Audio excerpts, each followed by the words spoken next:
Hi, my name is Angela Driver, and I will be going over my teaching plan for this semester. So what I chose is our interdisciplinary team meetings and team conferences that we do. I work on inpatient rehab at BSA, and for insurance purposes, we have interdisciplinary team meetings every Tuesdays and Thursdays for all of our patients, which incorporates the doctor, case managers, nursing, physical, occupational, speech therapy, respiratory, and dietary.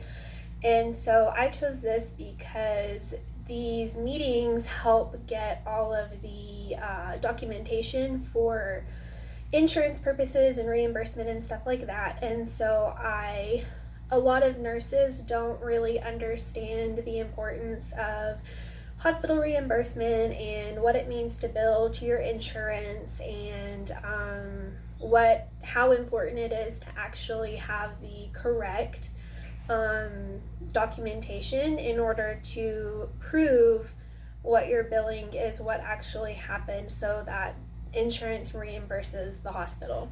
So I have a PowerPoint over here. I couldn't get it all to fit within the frame, and so I'll send the PowerPoint as a separate thing, just so you know what I'm going off of. So our interdisciplinary team meeting is also called team conference. This is a meeting involving all disciplines of inpatient rehabilitation. This is required during patients' progression of their hospital stay to determine how well or how poorly they're progressing, what durable medical equipment they require at discharge, and the level of supervision needing at discharge, whether they're going home by themselves, family supervision, long-term care placement, whichever. So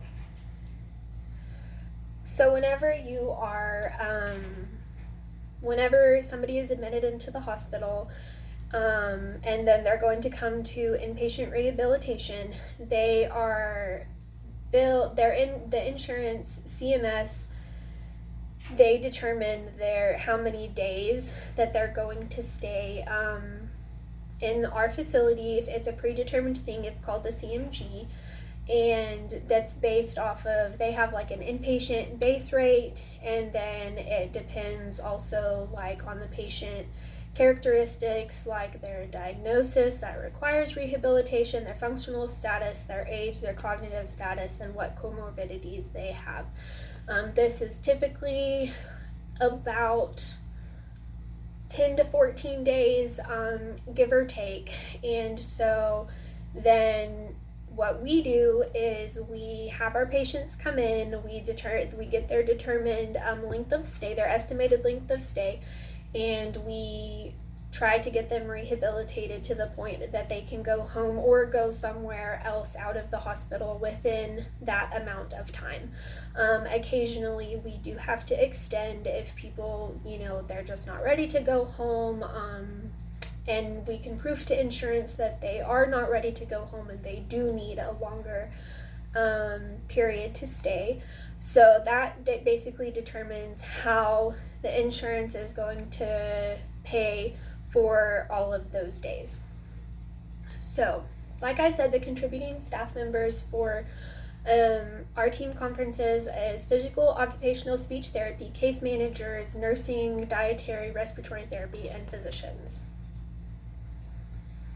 So for nursing, what we typically go in, and our documentation is usually what we put in as deficits, which would include medication knowledge, safety, they're at risk, for being safe in their home, their skin integrity, risk for skin integrity breakdown if they don't already have skin breakdown, edema, pain, bowel and bladder incontinence, neurogenic bowel and bladder, different things like that.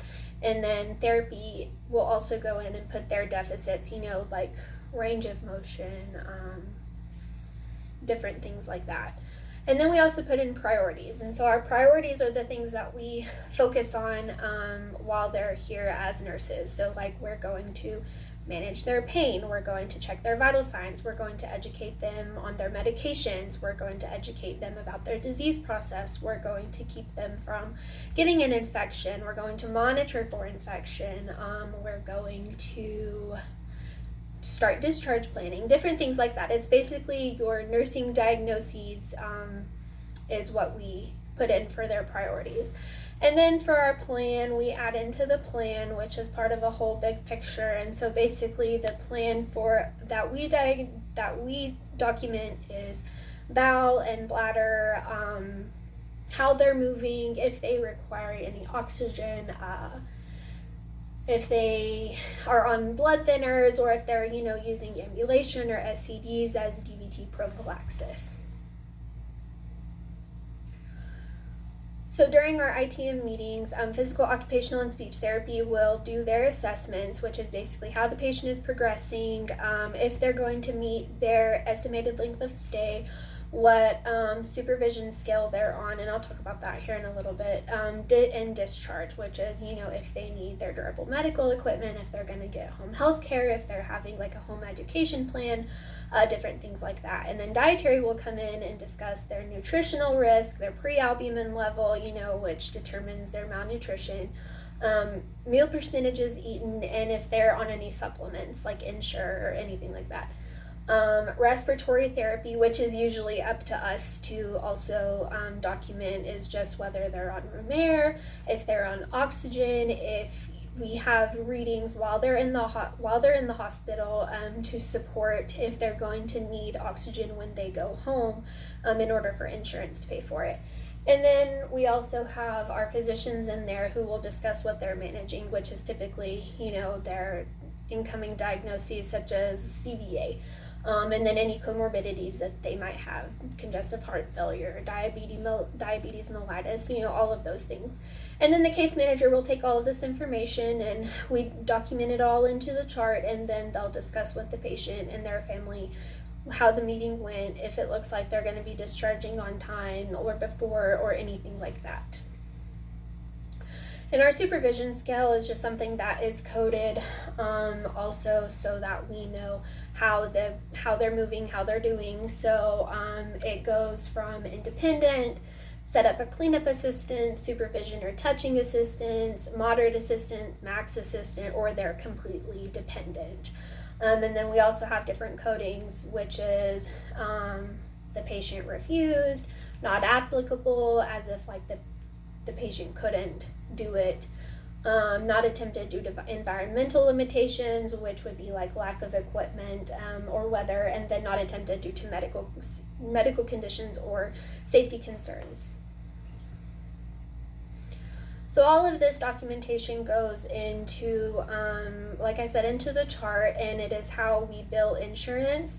It provides proof of services, it gives accurate coding and billing, legal and compliance requirements, supports continuity of care, and it justifies insurance reimbursement.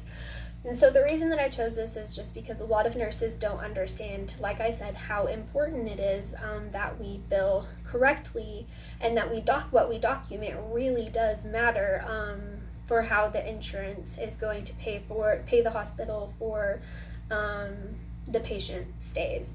And so during all of this gathering of information, a lot of this I had already been taught by my educator, which is Cameron Long. She's really good about teaching everything, but other people that I did talk to through this was our case manager, our person who bills all of the insurance things, and it was really eye-opening to figure out, like this really does matter. It's really easy to commit insurance fraud, and so it's just really important to document all the correct things, not only in, for rehabilitation, but in the whole, all the different hospitals as itself. So, thank you.